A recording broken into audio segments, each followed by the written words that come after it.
আসসালামু আলাইকুম, রামাদান মুবারক।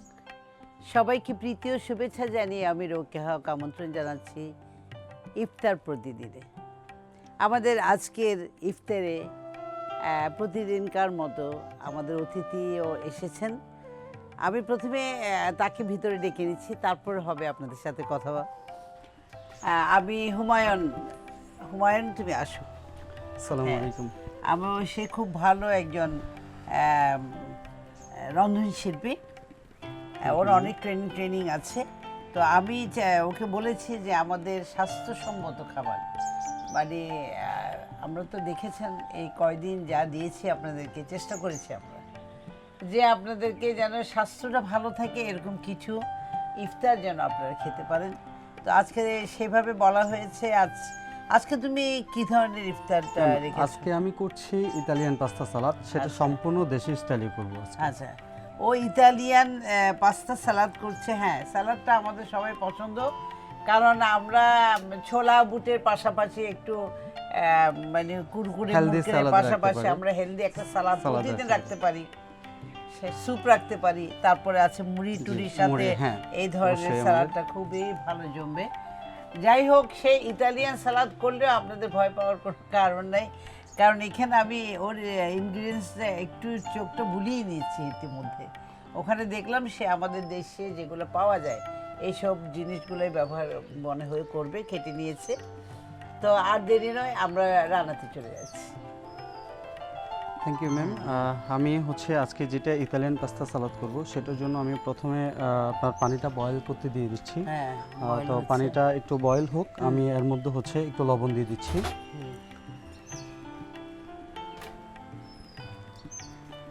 লবণটা দিয়েছি, এতে করে আমাকে এক্সট্রা সল্ট ইউজ করতে হবে না পাস্তাটাতে। আমার পানিটা যখন বয়েল আসবে আমি সাথে সাথে দিয়ে দিব। কিন্তু পানির এখানে আমাদের খেয়াল করতে হবে, পানির যতটুকু দিব লবণটা যেন ওরকম কাছাকাছি হয়, না হলে তো আবার আসবে না, এটা একটু কম হয়ে যাবে।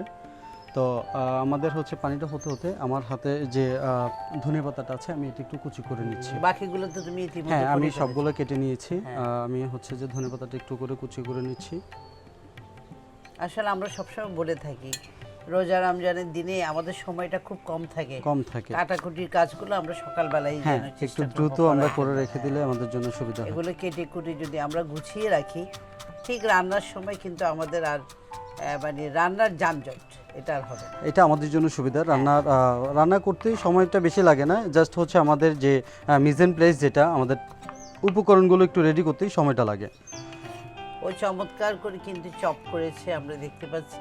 বাচ্চারা যেহেতু আজকাল রোজা রাখছে, আমাদের ওইটা খেয়াল করতে হবে। ওদেরকে যদি একটু টেবিলে সাজিয়ে দেওয়া হয়, তাহলে একটু প্লেটিং করে দেওয়া হয় সাজিয়ে গুছিয়ে, এটাকে আমরা প্লেটিং বলছি, তাহলে ওরা খুশি হবে। তোমার পানি কিন্তু বলক, আমার পানি বলক হয়ে যাচ্ছে। আমি এর মধ্যে পাস্তাটা দিয়ে দিচ্ছি। আমি পাস্তা এক বাটি নিয়ে নিয়েছি, আমি সেটা পুরোটাই দিয়ে দিচ্ছি। এটা বলক, আমার এটার জন্য বলক হয়ে গেলে আমি সেটা তুলে নেব। তো এরই মধ্যে আমার এটা আমি এক পাশে রেখে দিচ্ছি।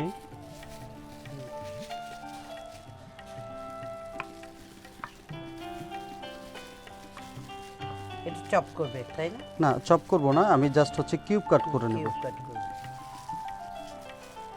এটা আমরা চাইলে একটু বেশি ইউজ করতে পারি না? হ্যাঁ, এখানে আমি একটা ইউজ করছি, যেহেতু আমি 1 পোরশন দিচ্ছি, সেক্ষেত্রে আমি একজনের জন্য যেটা করছি সেজন্য আমি একটা এগ ইউজ করলাম। কিন্তু আমাদের একজনের হবে না, আজকে তো আমাদের ইফতার। এগুলো তোমার যা আছে সবগুলো মিশিয়ে হবে। আমরা যদি প্রয়োজন মনে করি ডিম কম হচ্ছে, তাহলে আমরা ডিমটা বাড়িয়ে দিব, তাই তো? জি। তো ম্যাম, আমার যেটা আমার পাস্তাটা হয়ে গেছে। তো সেটা যে আমি এখান থেকে তুলে এটার যে গ্লুটেনটা যেন ঠিকঠাক থাকে এবং বেশি যেন এটা ওভারকুক না হয়, সেক্ষেত্রে আমি একটু ঠান্ডা পানিতে এটা দিয়ে দিচ্ছি। হ্যাঁ, এটা কিন্তু খুব ইম্পর্টেন্ট একটা বিষয়, অনেকে আপনারা জানেন না যে আমরা গরম জিনিসটা নিয়ে যখন চট করে চুলাতে ঝাড়ি, দেখা যায় ওটা কাই, মানে একদম ভেঙে ভেঙে কাই হয়ে যায়। এই যে কোল্ড, আরও আমি দেখেছি বরফ পানিতে রাখতে পারলে আরও ভালো। হ্যাঁ, এটা ভালো। এরকম বরফ পানিতে ঢেলে দিতে পারলে এরকম এইভাবে তুলে নিতে হবে, তাহলে একটা জিনিসও ভাঙবে না। কোনো নুডলস ম্যাকারনি যাই করি না কেন ভাঙবে না। আমি এখন আমার পাস্তাটা আমি যে বলে মিক্সিং করব সেই বলে ট্রান্সফার করে নিচ্ছি। ছিটা লবণ দিতে হবে। হ্যাঁ বুঝেছি।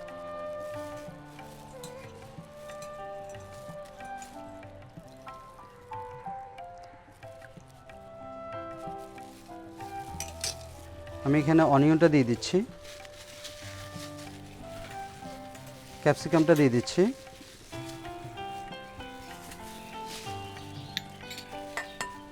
এখানে আমি একে একে 3টা কালারের ক্যাপসিকাম নিয়েছি যেন দেখতেও সুন্দর লাগে বিষয়টা।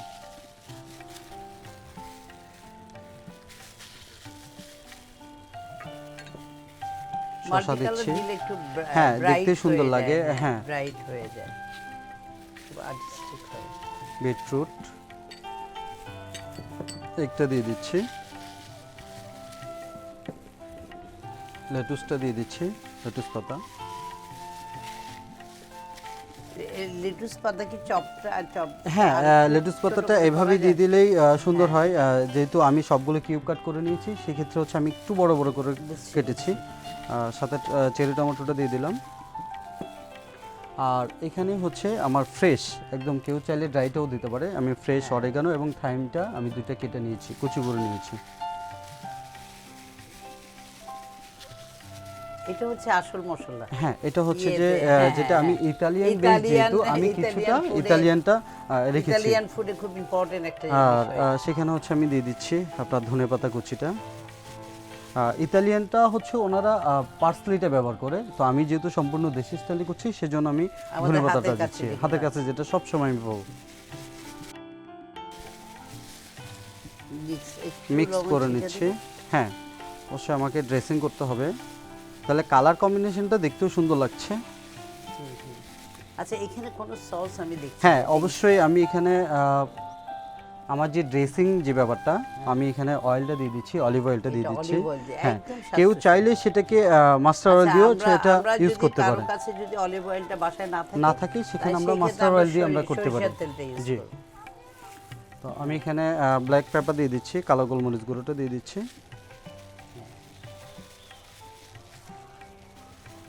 হাফ টি স্পুন দিলেই হচ্ছে। আর এখানে সল্টটা দিয়ে দিচ্ছি আমি হাফ টি স্পুন।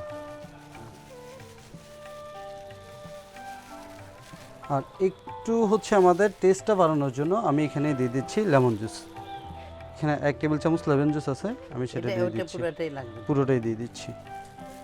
তো সেটা আমি অবশ্যই আমি ড্রাই ইনগ্রেডিয়েন্টস যেগুলো ছিল সেগুলো আমি হাতে মিক্স করেছি। এখন যেহেতু আমি ড্রেসিং করেছি, এখানে কিন্তু আমি তোমাকে কোনো চিনি সুগার জাতীয় না, এখানে আমরা একটা জিনিস ইউজ করতে পারি, সেটা হচ্ছে মধুটা একটু। হ্যাঁ আমরা এখানে চাইলে অনেকে হচ্ছে যে টেস্ট বাড়ানোর জন্য আমরা এখানে সুগার না দিয়ে সুগারের পরিবর্তে আমরা হানিটা ইউজ করতে পারি, মধুটা ইউজ করতে পারি। মধুটা দেওয়া যায়। হ্যাঁ তো আমি এগুলো সম্পূর্ণ জিনিসগুলো আমি একত্রে আবার মিক্স করে নিচ্ছি।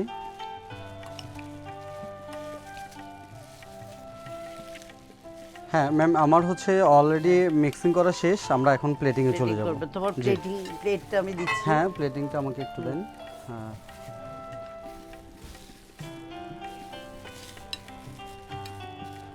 হচ্ছে পাতাগুলোকে একটু আগে দিচ্ছি, নিচে করে দিয়ে আমরা এটা লেটুস বেজ হয়ে যাবে। মানে নিচে সবুজটা, হ্যাঁ নিচে সবুজটা রাখতে চাচ্ছি।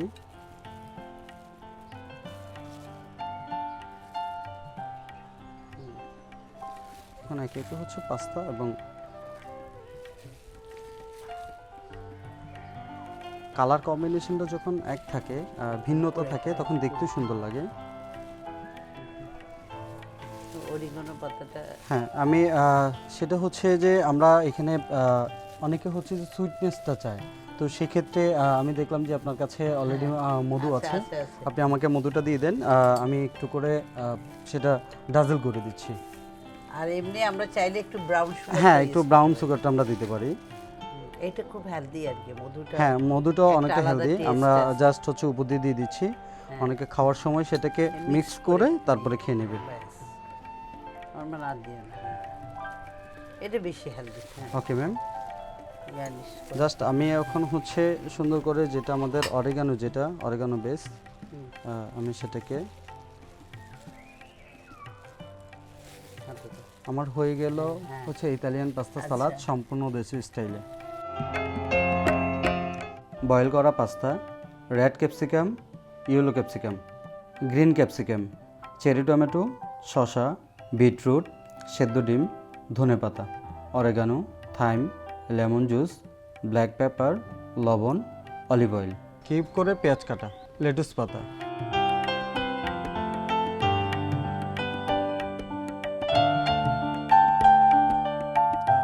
সুপ্রিয় দর্শক মণ্ডলী, আমাদের এটার সাথে কম্বিনেশন করে আমি দেশীয় একদম ট্র্যাডিশনাল সিঙ্গারাটা করব। সিঙ্গারা আপনার পথে প্রান্তরে অনেক দেখে থাকেন, কিন্তু আজকে সিঙ্গারাটা একটু ভিন্ন আঙ্গিকের। স্মল, এটাকে নাম রেখেছি আমি স্মল সিঙ্গারা। স্মল সিঙ্গারাটা করার আগে আমি প্রথমে ডোটা একটু মেখে রাখি, তারপরে ইনগ্রিডিয়েন্টস এগুলো যেগুলো আছে এগুলোকে আমি একটু সতে করে নেব, নেড়ে চেড়ে নিব। আচ্ছা, আমার এখানে কিন্তু আমি অলরেডি নিয়ে ফেলেছি। এখানে 1.5 কাপ ময়দা আছে, আধা কাপ আটা আছে, এটা মিক্স করেছি। এটাকে এই যে এগুলো একই মাপা আছে, এই জন্য এটাকে আমি মিক্সিং বলে নিলাম।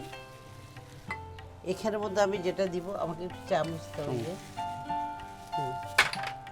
এটা হচ্ছে আমার খাওয়ার সোডা, আধা চা চামচ। তারপরে হচ্ছে আমি লবণটা দিব এখানে 1 চা চামচ, 1 চা চামচ লাগবে। তারপরে এখানে আমি একটু চিনি মিশাবো, এখানে প্রায় 1 টেবিল চামচের কাছাকাছি। তারপরে এখানে আছে ইস্টটা আমি দিচ্ছি এখানে 4 চামচ থেকে একটু কম আছে। আর এখানে দিব কালো জিরাটা দিলাম 1 চা চামচ পুরো দিয়ে দিলাম। এখন আমি এটাকে একটু মিলিয়ে নিই। সবসময় খেয়াল রাখতে হবে, হুট করে অনেক পানি ঢালা যাবে না। আপনারা শুধু পানি দিয়ে করতে পারেন, কিন্তু আমি এখানে অর্ধেক পানি অর্ধেক দুধ মিশিয়ে নিয়েছি। এবং এটা কুসুম আছে, মানে ঠান্ডা যাবে। জি জি। কারণ আমি যেহেতু এটা একটু ক্রিস্পি রাখবো, ভিতরে নরম থাকবে কিন্তু উপরটা ক্রিস্পি হতে হয়ে হবে। যাবে। এই জন্য আমি এখানে গরম পানিটা সরাসরি ইউজ করি নাই।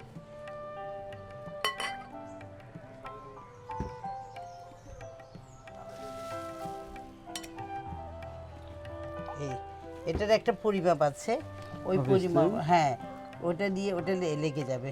হ্যাঁ, 1 কাপের মতো আমি নিয়েছি, তো 1 কাপটাই লেগে যাবে, কিন্তু একসাথে এটা দেওয়া যাবে না। হ্যাঁ, এটা হয়ে গেল প্রায়। এটা আমি একটু রেস্টে দিয়ে দিব এখন। এটা না, এখানে যতটুকু আমি দেখেছেন পানি আর এটা নিলাম, একদম পারফেক্ট হয়েছে, বেশিও হয়নি কমও হয়নি। আমরা অনেকে কি করি, আগে থেকে তেলটা মেখে ফেলি, ঠিক আছে না? জি জি। আমরা দোকানেও কিন্তু তাই করে, একদম অনেকগুলো অয়েলের মধ্যে এটা মেখে ফেলে ভিতরে, তো যেটার জন্য আমাদের গ্যাস হয়, কষ্ট হয়, এই যে শরীরের জন্য ক্ষতিকর। এটা কিছুই করতে হয় না, এখানে তেলের জিনিস খাওয়া যায়, কিন্তু কিছু টেকনিক অ্যাপ্লাই করতে হবে। টেকনিকে কিন্তু তেলের জিনিসও মানুষকে ক্ষতি করে না, রান্না করতে পারলে, জানলে। এখন আমি যেটা করব, একটু করে আমি অয়েল হাতে নিয়েছি। এখানে এই যে এটা এখন রেস্টে দিব। আমি রেস্টে দেওয়ার আগে আমি একটু করে এইভাবে একটু অয়েলটাকে খুব সামান্য নিয়ে এভাবে, তবে আমি কি করি মাঝে মাঝে অয়েল ঘিটাও মেখে রাখি একসাথে, কারণ ওটা থাকলে মানে ওই যে ঘিয়ের যে একটা হ্যাঁ ঘ্রাণটা, এটা স্পেশালি এটা থাকে আর কি। এই হয়ে গেল, কিছুক্ষণের জন্য 10 মিনিটের মতো একটু রেস্টে রাখবো। অর্থাৎ আমার এইটা পুরটা হতে হতে এটা একটু রেস্ট হয়ে যাবে। এটাতে মাস্টার অয়েল দিব, শুধু সরিষার তেল। এখানে সরিষার তেলটা অনেক ঢেলে দেওয়া যাবে না, কারণ বেশি তেলটা হলে, তেল চটচটে হলে কিন্তু হবে না আমাদের। এটা আসলে পাতলা একটা ছোটো চামিচ, এটাকে 2 বার হিসাব করলে কিন্তু আমরা 4 বার হিসাব করলে 1 টেবিল চামচ হয়। আমি কিন্তু ওই পরিমাণেই দিয়েছি। এখন আমি প্রথমে যেটা দিব, তেলটা হয়ে গেছে। তেলটা কীভাবে হবে আপনারা বুঝতে পারেন, সরিষার তেলে কিন্তু একটা ফেনা টাইপের আসে, একদম ভালো করে যদি হয়ে যায় অয়েলটা, এটা দুধটা চলে যাবে। তারপর অলরেডি আমার নাকে ঘ্রাণ লাগা শুরু করেছে। এখন আমি ইয়েটা দিয়ে দিলাম, সরিষার তেলটা দিয়ে দিলাম। এটার সাথে আমি যেটা দিব, আলুটা দিব। এটা আলুটা সিদ্ধ করা আছে, এটা দিয়ে দিচ্ছি। আমি মটরশুঁটিটা দিব, বেশি না। এটার সাথে আমি একটু লবণটা ইউজ করি। আমি এই লবণটা এখানে দিয়ে দিচ্ছি। আমি এখানে আর লবণ দিব না, কারণ আমি তখন বিট লবণ একটু ইউজ করব।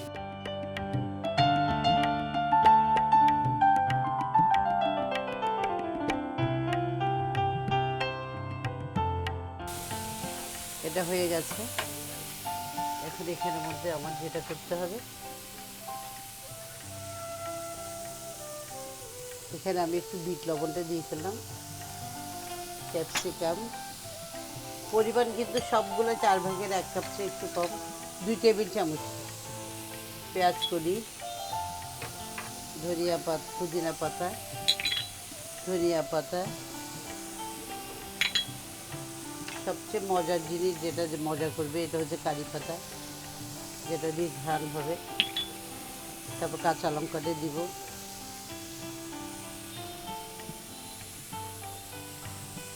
এটা আরেকটু নাড়াচাড়া করে নিই। এখানে একটু হলুদটা দিই নাই, এখন দিচ্ছি। এটা আসলে রঙটা একটু ইয়ে হওয়ার জন্য, আর লাস্টে দিচ্ছি আমি এই মশলাটা। এখানে চাট মশলা আর সাম্বার মশলা একত্রে আছে। এটার মধ্যে একটু চিনিও দিচ্ছি আমি। চিনিটা যে ব্যালেন্স হবে, মানে একটু কড়া ভাবটা চলে যাবে।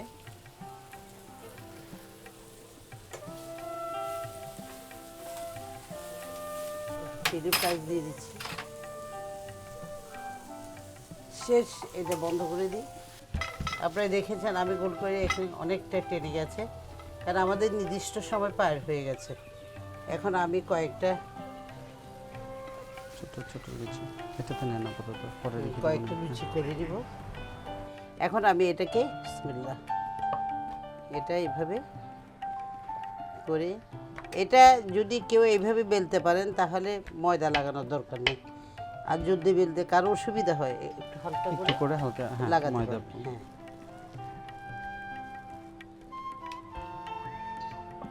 এর মধ্যে আপনারা দেখতে পাচ্ছেন অনেকগুলো হয়ে গেছে। এগুলো কতক্ষণ রেখে দিলে এইভাবে, তাহলে ইয়ে হয়ে যায়, কালারটা চেঞ্জ হতে শুরু করে, শুকিয়ে যায়। একদম শুকিয়ে গেলে রঙটা এটা হয়ে যাবে। এখন আমি আমার স্মল সিঙ্গারা তৈরি করছি।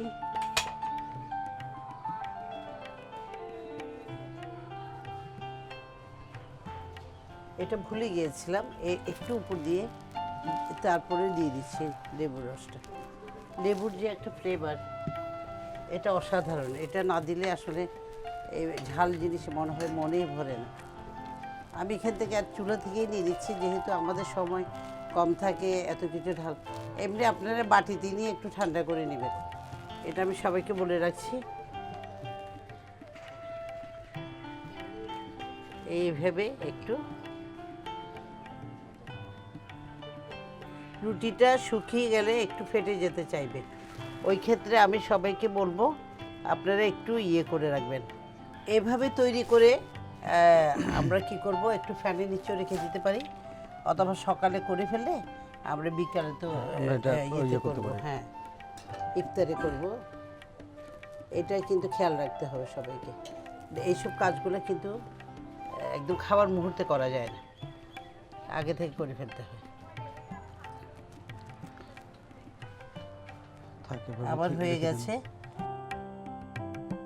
তাই আমাকে তেলটা একটু বেশি করে দিতে হবে। বেশি করে আমি দিয়ে দিলাম, যেন এখানের মধ্যে চুবে থাকে তেলের মধ্যে।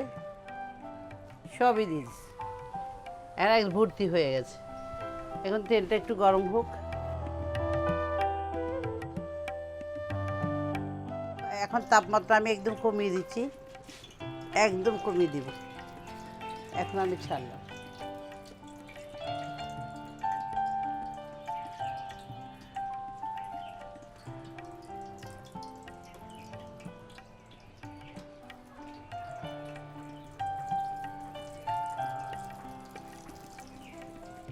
এগুলো আমাদের পুরানো জমানার স্টাইল। আজকাল তো অনেক সুন্দর সুন্দর চামিজ ইউজ করে, আমি কিন্তু ওই স্টাইল এখনো আছি। কি সুন্দর ইয়ামি হয়েছে দেখো। ফুটা বেশি হয়ে গেলে আবার জিনিস বের হয়ে যাবে, ওই কারণে। তুলে ফেলুন। হয়ে গেছে জিনিস আর কি।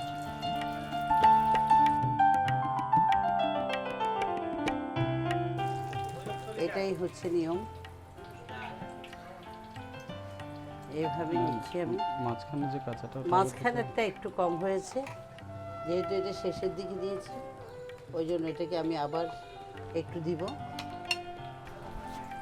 আমরা এখন একটা একটা করে এখানে তুলব। এই ঠিক কালারটা এরকম হতে হবে। আমি সসটা ইতির মধ্যে ঢেলে রেখেছি। তৈরি হয়ে গেল আমার ছোট সিঙ্গারা, স্মল সিঙ্গারা।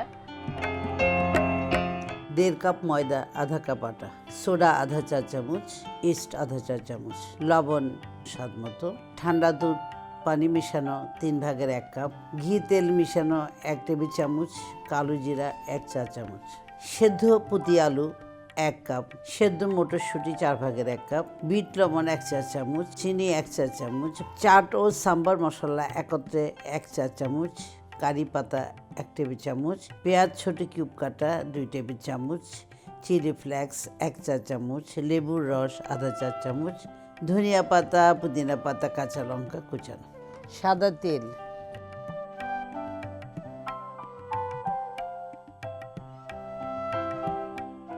তো এটার সাথে আমি সসটার মধ্যে কি কি দিয়েছি একটু বলে দেই।